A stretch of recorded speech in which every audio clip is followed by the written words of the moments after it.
ఇప్పుడు ఆ ప్రాణశక్తి దేహంలో ఎట్లా బలమును పుంజుకుంటుంది? ఇది చాలా ముఖ్యమైన అంశం మనం తెలుసుకోవాల్సింది. ఎందుకంటే బయట తిండి బాగా తినేస్తున్నాం, బలంగా ఉండాలని దీన్ని ఫిజికల్ ఫిట్నెస్ కోసం చాలా జాగ్రత్తలు తీసుకుంటున్నాం కదా మనము.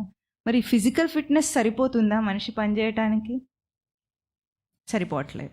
అందుకే మనోకృతైన మనస్సు ద్వారా ప్రాణం శక్తిని పొందుతుందట. ఎట్లా పొందుతుందో కొన్ని ఉదాహరణలు మననం చేద్దాము. ఇప్పుడు ఎప్పుడైనా ఒక మనిషి వెనుక మీ వెంట ఎవరైనా తుపాకీ వెంట పెట్టుకొని వెనుక పరిగెడుతున్నారు అనుకోండి, మీరు ఎట్లా పరిగెడతారు? ఒలింపిక్లో పరిగెత్తినట్టు పరిగెత్తుతారట ఒలింపిక్లో రేస్. అంత శక్తి ఎక్కడి నుండి వస్తుంది? మామూలు అప్పుడు ఇక్కడ నుండి కాస్త అక్కడ నడవమంటేనే చేతగాని వాడు ఆ భయంలో ఎట్లా పరిగెత్తేస్తాడు? బతకాలి అంతే. భయం అనే ఒక ఎమోషన్ వచ్చింది, దాని వెనక పరిగెత్తుతున్నాడు. అట్లా కాకుండా ఎప్పుడైనా చాలా కాలం తర్వాత స్నేహితులు, పాత స్నేహితులు ఇద్దరు కలిశారనుకోండి, ఒకరినొకరు గట్టిగా వాటేసుకుని ఎత్తేసుకుంటారు. 60-70 కిలోల దేహాన్ని కూడా చటుక్కుని ఎత్తేస్తాడు. ఎట్లా ఎత్తగలడు? ఒక ప్రియుడు ఉన్నాడు అనుకోండి, ప్రియురాన్ని ఇట్లా ఎత్తేసి గిర్రున తిప్పేస్తాడు. సినిమాల్లో అనుకోకండి, చేయగలడు. ఆ ప్రేమ అనే ఎమోషన్లో ఉన్నప్పుడు చేయగలడు. పెళ్ళైన తర్వాత చేయలేడు.